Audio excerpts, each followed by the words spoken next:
Thanks very much for that introduction. So I'm going to talk about really HPC, what you need to do to actually make this kind of personalized medicine agenda possible. So you might think, that part of the problem, big data, suddenly you need a lot more compute, so we should buy some compute. And this is actually what the MRC and others did over the last few years. There have been heavy blocks of investment, creation of the FAR Institute centres with some buildings, but also some compute, and particularly some MRC-funded bioinformatics initiatives, one of which is eMedLab, which is a consortium which includes King's. I'm one of these organisers of this. So this has produced actually quite a lot of HPC structures. And of course, we've invested something at King's as well in creating Rosalind as a HPC structure. In fact, eMedLab and Rosalind both sit in the Slough data centre. But this has been great for doing research on cohorts which are out there, which are available, but it doesn't really completely solve the problem of the informatics health landscape, because it's a mess and it's got a lot of players and it's got a lot of silos of data. And just because you have a piece of HPC doesn't mean to say you can get somebody else's chunk of data into it. And particularly you have things like the Health and Social Care Information Centre, that's now called NHS Digital, stuff at Public Health England, basically a whole load of things inside health systems, including our hospitals here, hospitals across London, the GPs versus the secondary care system. So if we're going to transform medicine, we have to somehow deal with this problem. And so I'm going to talk about how we've solved this in Genomics England. It's for a narrow slice, but I think it's potentially a future solution for this. So I'm not really going to describe the Human 100,000 Genomes project in great detail, but just as a quick introduction, this is a treatment project. People confuse about this. They think it's a big research project, but it's actually to get genomes into the health service. The idea is you have someone who's ill, you don't know what's wrong with them in the case of rare disease or cancer, and you sequence their genome, maybe their family members, maybe their normal tissue, and do comparisons and use that analysis to improve their treatment for them as an individual. This is not about we're going to collect some data, we're going to develop a drug in 20 years and the next generation is going to benefit. This is benefiting the patient now. And the timeline of this, it was announced in 2012, set up in 2013, and I've been part of this the whole way through. It's now quite a mature operation. You've got NHS England having set up genome medicine centres across England. So this is 13 centres, 85 hospitals. It's not a trivial thing. And from next year, this will be mainstreamed, which means that the entire NHS system will get linked into this. It will become commissioned service. It's pretty close to being commissioned service even now.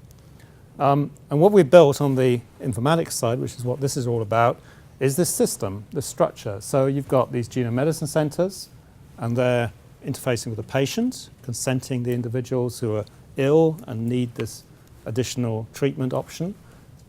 You've got a system with Illumina, which is a contractor for doing the actual sequencing. You've got a flow of phenotype data, which the NHS has to extract around these individuals. You've got a data centre, which is actually the government secure data centre with a private cloud contract under that. So these are all contracts, in fact. We didn't buy any sequencing machines. We didn't recreate the Sanger Institute. We didn't build a big data centre. It's rented. And we didn't actually write a pipeline for doing the analysis. That's actually a set of contracted services as a result of competition from lots of little SMEs who think they know how to analyse genomes, although there's quite a lot in-house as well. So that's the cycle that we've built. Now, of course, this is really about research, or at least one aspect of this is about research, because we're at the early stages.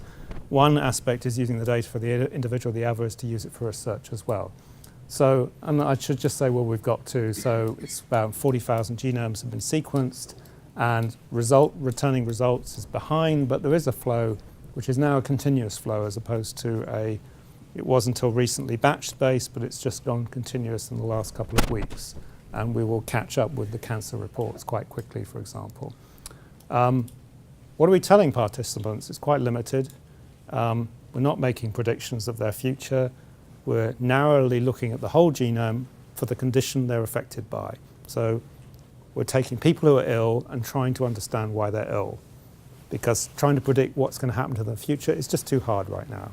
And we're only doing rare diseases, cancer, because that's a small number of variations. It's within our limited abilities. So what Franca talked about, common disease, we're not even going there. We're not, in fact, we're refusing to accept patients in that category at all. We're only taking the low-hanging fruit at this stage. And it's all through, there's a lot of patient engagement here as well. This is not, it's all consented. It's all engaged with participants in terms of what's being reported back to them so they understand, they have informed consent. Now, this other side, this research side, the consent is interesting because it's not just consent for being treated, but it's also consent to make your data used in a slightly more broad way. Now, some of that is, you could say it's for future research. Some of it is to benefit you as an individual, because if we look at everybody's data who've got the same disease together, we're likely to produce a better diagnosis. We're only going to get maybe 50% diagnosis rates anyway. So 50% of these people are going to be told, well, we didn't understand what was wrong with you. But that's still an improvement on the 20% we have in the NHS right now for rare diseases. So, so they're signing up to allowing their data to be analysed. But it's a limited degree of analysis because the structure is this. This is how you extend the structure. You say, well, there's going to be these researchers. They could be commercial. They could be academic. It's about 2,500 researchers have signed up to be the academic arm. But they have to work inside this environment. And this is all behind the NHS firewall. So the data centre's connected to the health system. The health system, the clinicians can see who the individuals are. Facing this way, it's not only anonymized inside this data center, but it can't be taken away either. It stays inside that environment. And there's additional data like their long-term records, which we don't actually need directly for the original prediction, and it would be too hard to collect in real time, but that's being aggregated as well. There's also an additional sample that's available for researchers under the consent. But the model, the kind of compromise is patients allow their data to be analysed collectively, but the limit is we're not going to give it away to somebody, and we're not going to transfer it to anybody else. And there's a lot of additional data that's been now aggregated into there about individuals. So all of their lifetime records, the HES records, as well as other baseline information. So if you're a researcher now, what do you get? This is what you get. You get a clinical research database called LabKey, which is a bit like Transmart or something like that, which you can query the phenotype information. You can log in through what's virtual desktop interface. That's like using Citrix. But the restriction is once you've logged in, you can't see the internet anymore. So there's no connectivity, except very limited. You can tunnel through to a few websites to produce links and things. But no data can flow out. And if you want to extract data, you're going to extract summary level data, and that has to go through an airlock mechanism, which means people check the data. And anything you bring in, well, we keep a copy. And, there's a whole set of rules you've signed up to. We know where you live. We know where your institution lives. We have black helicopters, that kind of stuff. So, but once you're in there, you can do a lot of stuff because you can see everything. There's no restrictions on what you can see. It's all anonymized, but there's all this, about 18,000 individuals down there.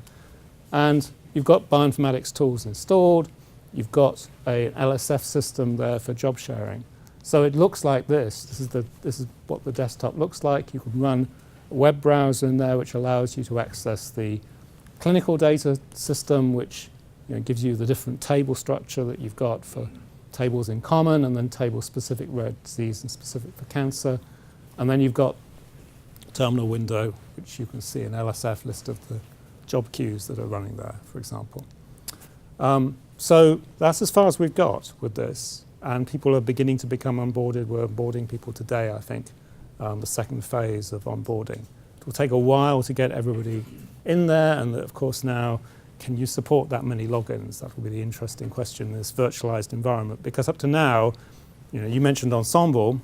Ensemble is a website which has millions of hits a week, millions of hits a day, I think, actually. And so that's difficult to support that many millions, but websites are fairly easy to scale. Here you're talking about people logging in and running computational jobs, and that's much harder to scale.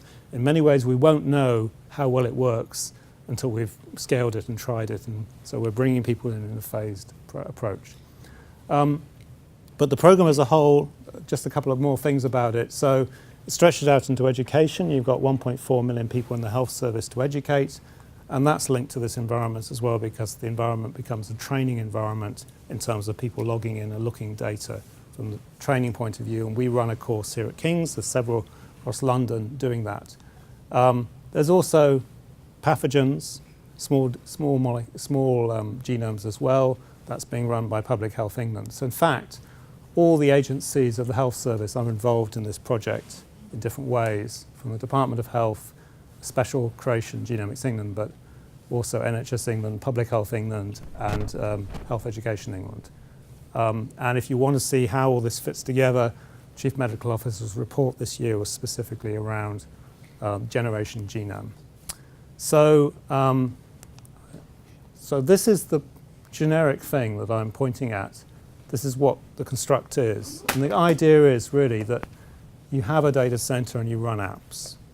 And you can run two different types of apps. You can run clinical interpretation apps, which is these providers that we've brought inside, and you can run research apps.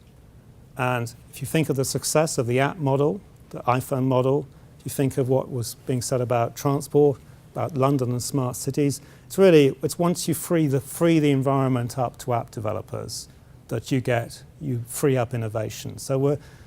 But just like Apple had to solve the problem of how to deal with the phone network and security and prevention of the whole thing being brought down by a rogue developer, and they've done that very successfully.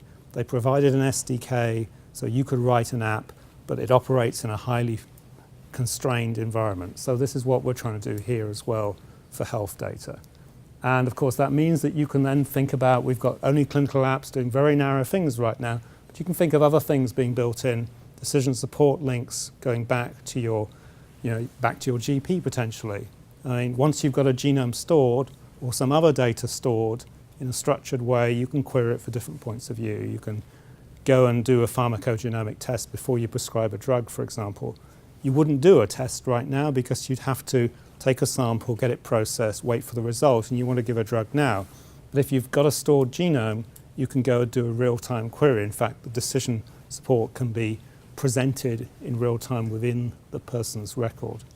So that's the potential, and we've done quite a lot of the integration. We haven't done all of it, but that's the direction of travel. Now it's going to make things slightly more complicated internationally, because you then have these walled gardens in a national structure. Scientists traditionally share their rare disease information more broadly.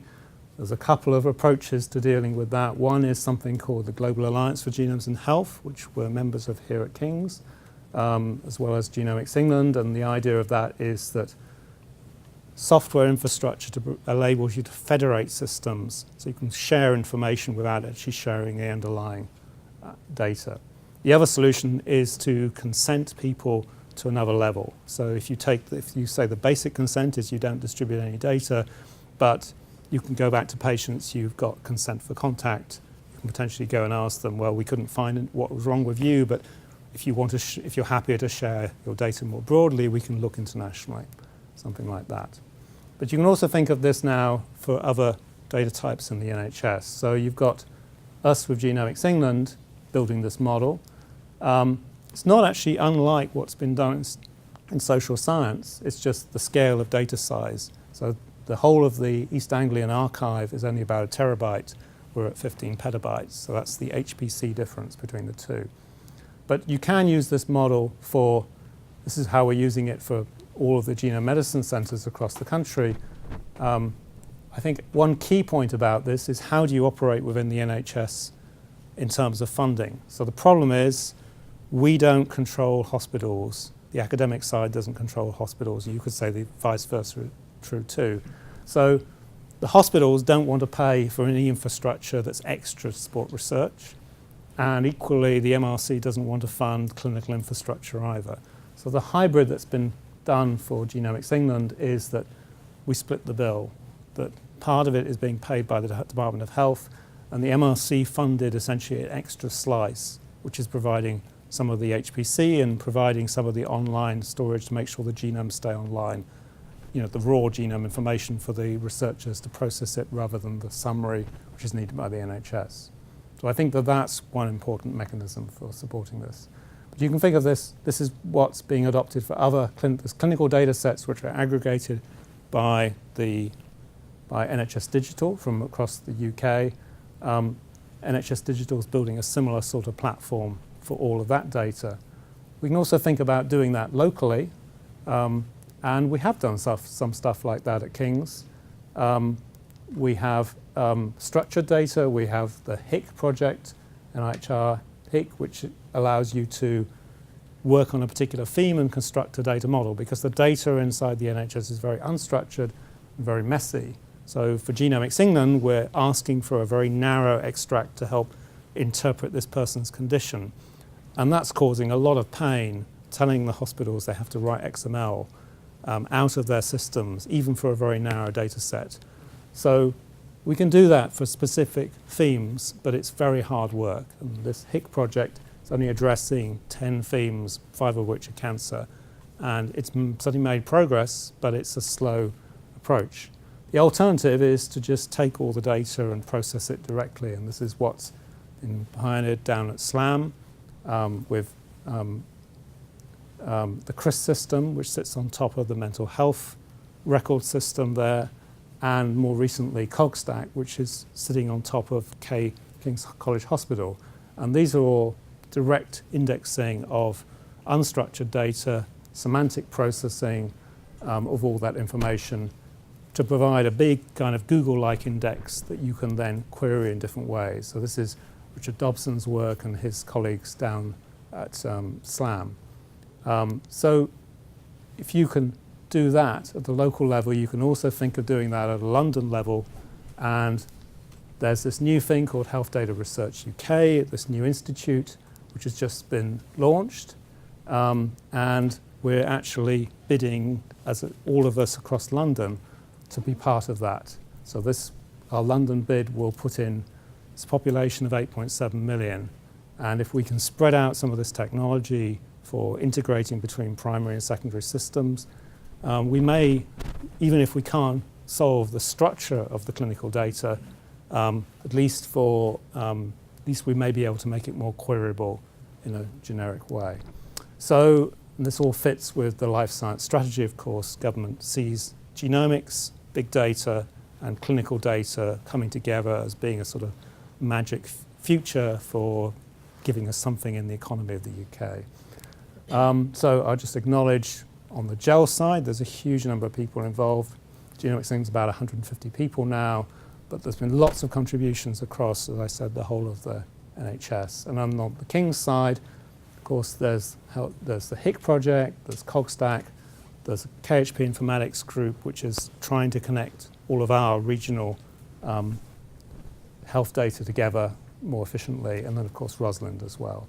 I'll stop there. Thanks very much.